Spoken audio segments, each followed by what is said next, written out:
There is a new world power.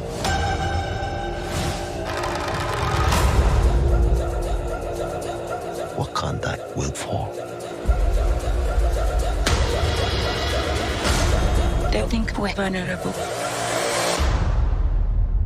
They're welcome to find out. No woman, no cry. Audiences have embraced Wakanda and Black Panther. And Chadwick, he knew exactly what this story, what these images meant to the world. We all suffered an incredible loss when we lost Chadwick. Chad was very much our artistic partner. I would spend time with him, just he and I, talking about like, where we would want to see the story go, how much he admired the other characters and the actors that portrayed them. In the telling of this story, we were all able to honor him together. It was really moving to come back to Wakanda and for us to be able to do it with a sense of celebration. There's so much that's happening in this movie. It's amazing. So many new characters to explore. Just seeing the world of Wakanda again, and then now we're going to this whole new world underwater. My enemies call me Namor. Introducing Namor, who's a character we were really excited to portray in the film, arguably one of the oldest comic book characters that there is. The opportunity to play a character like this, it's a dream. He's the king of an underwater civilization called Talukan. He is regarded as a living god. I need to know if Wakanda is an ally or an enemy. The level of care creating this story, it is astounding. And so it just really felt like for all of us to give it everything we have and more. I'm just so grateful and blessed to be a part of this. The actors were filled with emotion and passion. I am queen of the most powerful nation, and my entire family is gone. Altogether, we ended up using those feelings to create something really special. The action and adventure with the emotional stakes so high. Things are happening up, down, and everywhere. I'm so excited about the world being able to tap into Wakanda again.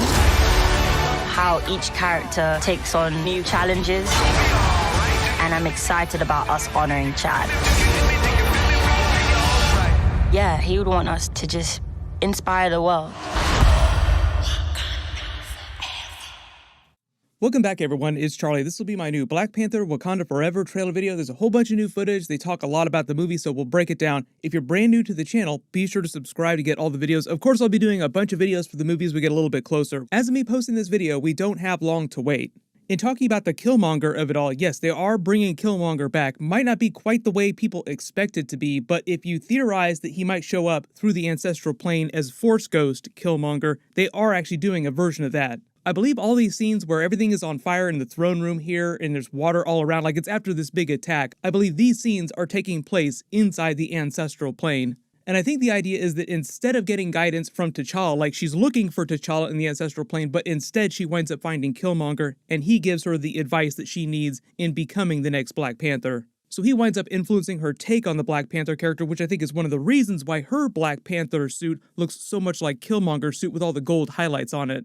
We get a little bit more footage of them talking about Namor, a few more scenes with his character, and the way that they contextualize him as a mutant in the MCU. Like, what's going on with him and how close is he going to be to the comics? He has some new dialogue. He says, "My enemies call me Namor." He pronounces it a little bit differently himself, like he says Namor, just because they're changing a little bit about the backstory of him and his people. Like, they're from MCU Atlantis in the comics, but in my previous videos, I've talked about how they wanted to change that a little bit so that it's not quite so similar to MCU Aquaman's backstory.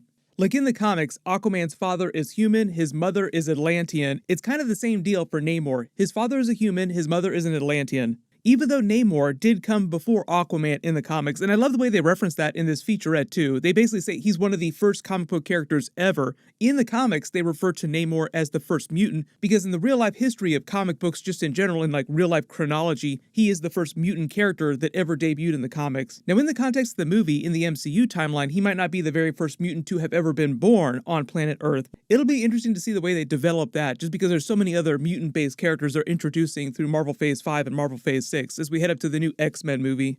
Some of them will be like Namor and Miss Marvel, who were born on MCU planet Earth, like 616 Earth, and some will be like Deadpool and Hugh Jackman's Wolverine, and they'll come from the multiverse.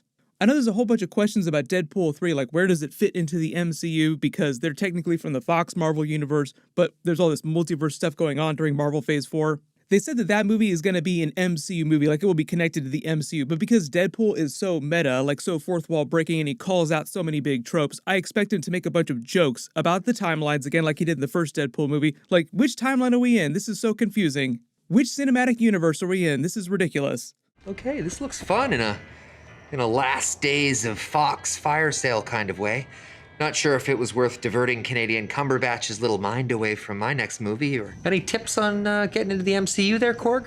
Just expect him to make a bunch of jokes about that, because he's already referenced coming into the MCU in that Deadpool and Korg video, so what'll probably happen is they'll just call that out. He'll either already be in the MCU at the beginning of the movie with Hugh Jackman's Wolverine, or they'll be in the Fox Marvel universe and something will happen, and then during the course of the movie they'll come to the MCU universe. That's the beauty of Deadpool movies, is they can be ridiculous as long as they call it out during the movie. Like as long as he makes fun of it, it's all cool. We saw a little bit of that during the She-Hulk finale, but I don't expect Deadpool to get quite that meta. Like he does break the fourth wall, but like she broke the fourth wall and was talking to a real life Kevin Feige figure. Like she broke into real life. So her epic fourth wall break turned into almost a fifth wall break, and I don't think that Deadpool will take it quite that far. But talking more about Namor in the MCU, they are changing Atlantis to Talocan. They pronounce it a little bit differently between some of the characters in Black Panther, so we'll see. It's based a little bit more on Aztec and Mayan mythology. I think the idea is that when you talk about like the big history of the MCU, we saw a little bit of that during the Eternals movie. At some point, some tragedy befell the Aztec and the Mayan empires, and portions of their people just broke off and formed this other Talocan city, and eventually that descended beneath the waves. But if it wasn't clear, the whole idea is that they're meant to be an advanced city that's been hidden from the world, just like Wakanda. So for the most part, they're like an underwater version of Wakanda. And the really cool thing the producers actually revealed about it, some of the actors, is they're treating it a little bit like a mob movie where you have two warring families going at each other, like obviously Namor's family and Black Panther's family. It confirms some of my theories about the dynamics of what's happening inside Wakanda in the wake of T'Challa's death. The beginning of the main plot picks up about a year after T'Challa's death. They don't explain exactly how he died, but I believe it's meant to be from some prolonged illness. As far as I know, there's no giant twist, and he wasn't accidentally killed by Namor or anything like that. As far as we know, Namor doesn't really get involved with the Wakandan characters in the plot until all the Riri Williams, the underwater vibranium, the people discovering Talocan, and all the Doctor Doom stuff that's going on in the background. In all the scenes of Ramonda inside the United Nations, I think has something to do with the rest of the world coming for their vibranium. Like, why haven't you revealed yourself before this? You have all this advanced technology, you can help the world, why aren't you sharing everything with us? So it's a lot of that real energy of the world just being very greedy for her vibranium. And the rumor right now is that Doctor Doom is going to be behind this big vibranium plot, like he's the one that kind of sets the conflict off, and he's really the one pulling the strings. Just like all the other people in the world that want their hands on vibranium, he wants it too for himself. He's a man of magic and a man of technology. In the comics, the Doom War arc is basically him invading Wakanda to try and steal their vibranium. Fun fact too, Shuri became the Black Panther right after that arc, just like it seems she's going to be in this movie. But I think part of the idea is that you have this research team hired by Doctor Doom to find vibranium on the ocean floor, like underwater vibranium deposits. And while that's happening, they just happen to discover Talocan, and that's what sets things off. Like, once they've been discovered, Namor becomes worried that the rest of the world will come for his people the way that they're coming for Wakanda. So I think the idea is that they wind up fighting the Wakandans, like you have this big invasion happening like it is in the comics, because Namor blames Riri Williams because she developed the technology that allowed the research team to find his city, and Shuri, Ramonda, the other Wakandans wind up protecting Riri Williams, like you see her in all of Shuri's labs here.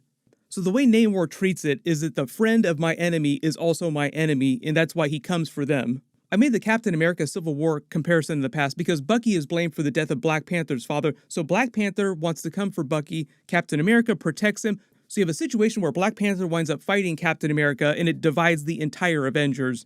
This time the difference is that it's mostly self-contained to the Black Panther characters like from the first Black Panther movie and all of Namor's characters.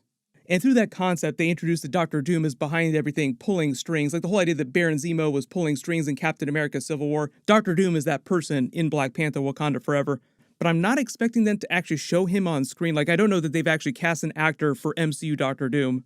What they might do is just mention his company or his name, and then he'll show up in an actual Marvel Phase 5 project in the future. I also think the idea is that during the MCU Fantastic Four movie in Marvel Phase 6, Doctor Doom is not meant to be the main villain of that either.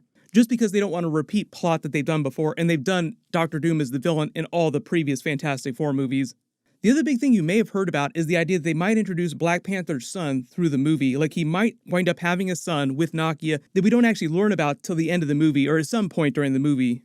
A lot of questions about that. He does have a son in the comics. His name is Azari, but his son is with Storm, so he gets both her mutant powers, like he can control the weather like Storm can, and he also becomes the next Black Panther. They might play with that idea during the movie. Like, there's a lot of questions about them passing the costume between a couple different people. I believe that Shuri is meant to be like the new Black Panther after the events of this movie, but she won't always be the Black Panther. I think the idea is that when his son comes of age, Black Panther's son will become the next Black Panther. But because of the way the timeline moves, like, how old is his son going to be during the movie? Because Nakia clearly doesn't look pregnant, and if he's been dead for a year already, his son would have already had to have been born at some point before his death. Because we didn't see Nakia right after the events of Avengers Endgame, like we just saw Black Panther with his family, what might wind up happening is they just say that she was pregnant during the blip, and the son was born during the blip.